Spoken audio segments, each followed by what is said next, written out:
In the spring of 1420, France was a land battered by war, famine, and fear. Towns were burned, fields empty, and people hungry and hopeless. English armies, led by King Henry V, swept through city after city. The Burgundians, once French, now fought against their own. The kingdom was a patchwork of English, Burgundian, and a few stubbornly French lands. King Charles VI, called the Mad, could not rule, and his queen was distrusted. Nobles switched sides for survival, and the idea of France seemed to be fading. The English weren't just winning battles, they were erasing the very soul of France. The end of France as a nation seemed close at hand. In May 1420, the Treaty of Troyes delivered a crushing blow. The French crown named Henry V of England as heir, disinheriting the French king's own son. This wasn't peace, it was the legal erasure of France as an independent kingdom. Paris, Rouen, and much of the north already answered to England. For many, this was the ultimate betrayal by their own leaders. The idea of a foreign king on the French throne was unbearable. Most felt only shame and anger.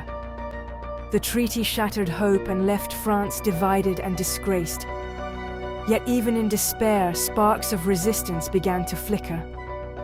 The story of France was not over yet.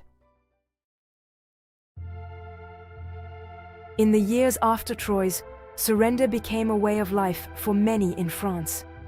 The once proud towns and villages, which had resisted so fiercely, now found themselves under the constant shadow of foreign rule.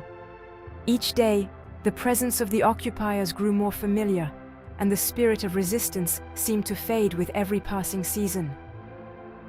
Towns flew English flags, and old loyalties faded into distant memories. The banners of England fluttered above market squares, where French voices once rang out with pride. Some nobles, seeking to protect their lands and families, joined the English, swearing new oaths. Others, broken by defeat, simply gave up, turning away from the struggle and resigning themselves to the new order. French laws vanished, replaced by harsh foreign rule. English officials posted new decrees, and guards patrolled the streets, enforcing unfamiliar customs and strict regulations.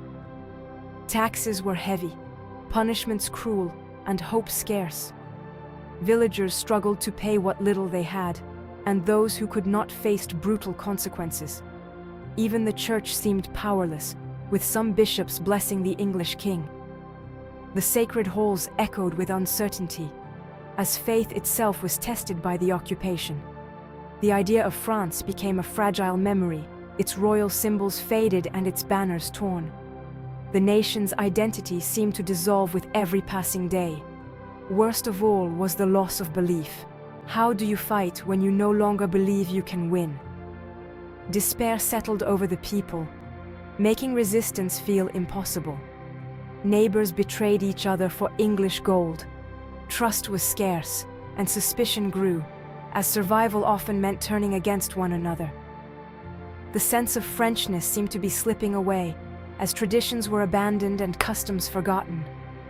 The very fabric of their culture unraveled under foreign eyes. Yet, in the darkness, a longing for change quietly grew. In hidden corners, hope flickered like a candle, refusing to be snuffed out. Some still whispered stories of what France could be again. Around hearths and in hushed voices, dreams of freedom and unity survived, waiting for the moment to rise once more. Into this darkness, when hope seemed all but lost, stepped a young girl from a small, humble village, Joan of Arc. She was not a noble or a warrior, but an ordinary peasant, living a quiet life far from the centers of power. Joan was the daughter of simple farmers, barely a teenager, who claimed to hear the voices of saints. These voices, she said, spoke to her with clarity and urgency, telling her she had a divine mission. In desperate times, when war and fear gripped the land, people listened to anyone who offered even a glimmer of hope. The villagers, battered by years of conflict, were hungry for a miracle. Joan believed, with unwavering conviction, that God had chosen her to save France from ruin. Her faith was unshakable, and she prayed for guidance and strength. She traveled miles to reach the Dauphin, Charles, and begged him to let her lead his armies.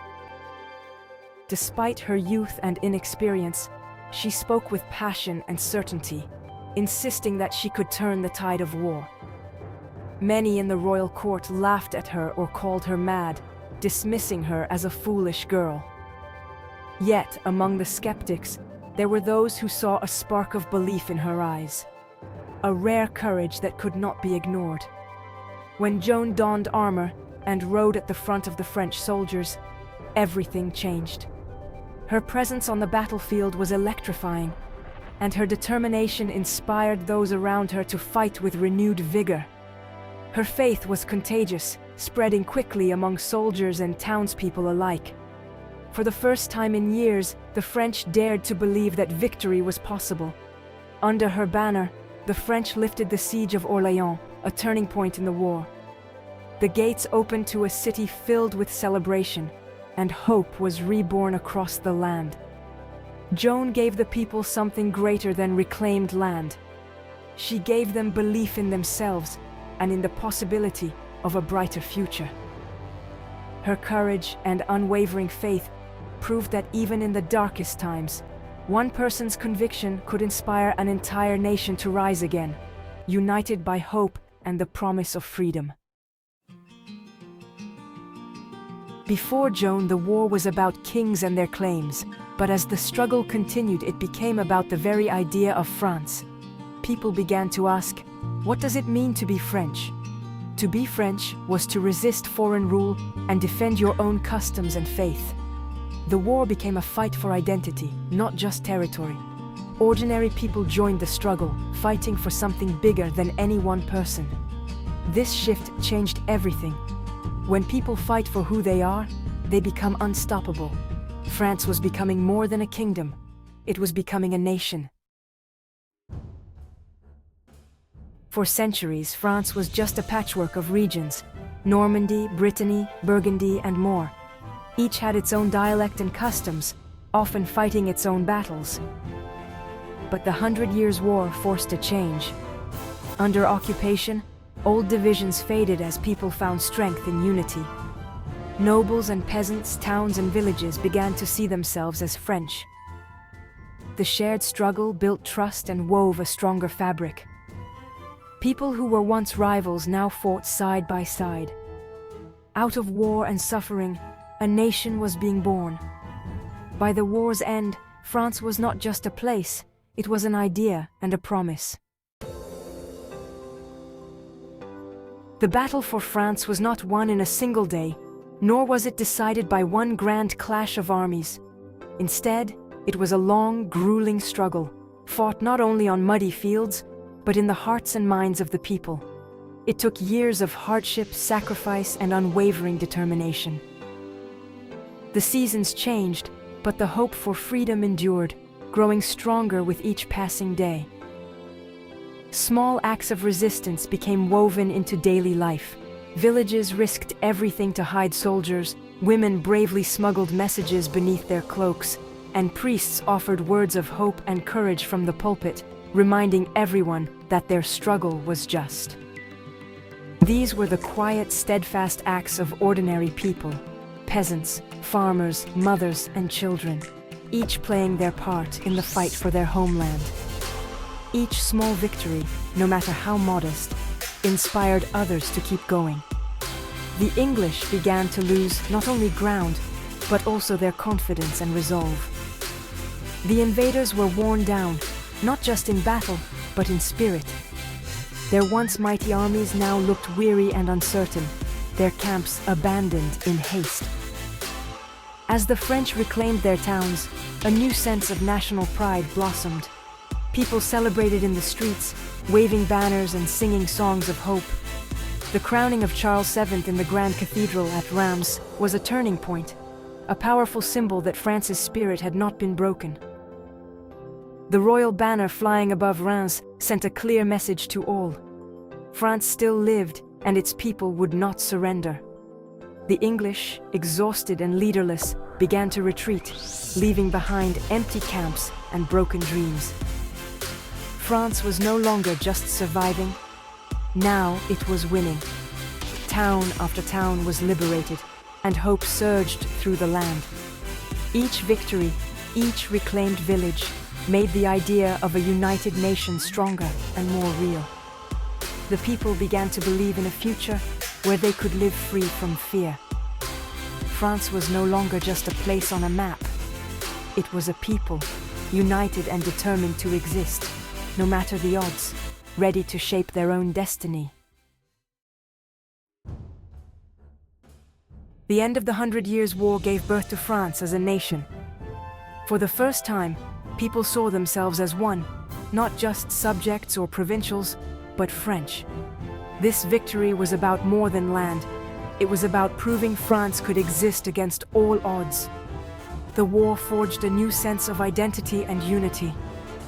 It created a nation that would inspire revolutions, art, and culture for centuries. Had France lost, there would have been no French nation or world-changing ideas from Paris. France endured because its people chose to believe, resist, and unite. That is why this war mattered. It was the making of a nation. If the English had won, Europe would look very different. France would have become just another province ruled from London, its culture fading away. There would be no Louvre, no Notre Dame, no French democracy or great thinkers. The victory in the 100 Years' War was about saving the very idea of France. Out of devastation, the French built a nation united by belief and hope. The war proved that even in darkness, a people can fight for their existence and change history. The survival of France was the survival of an idea that still inspires us today.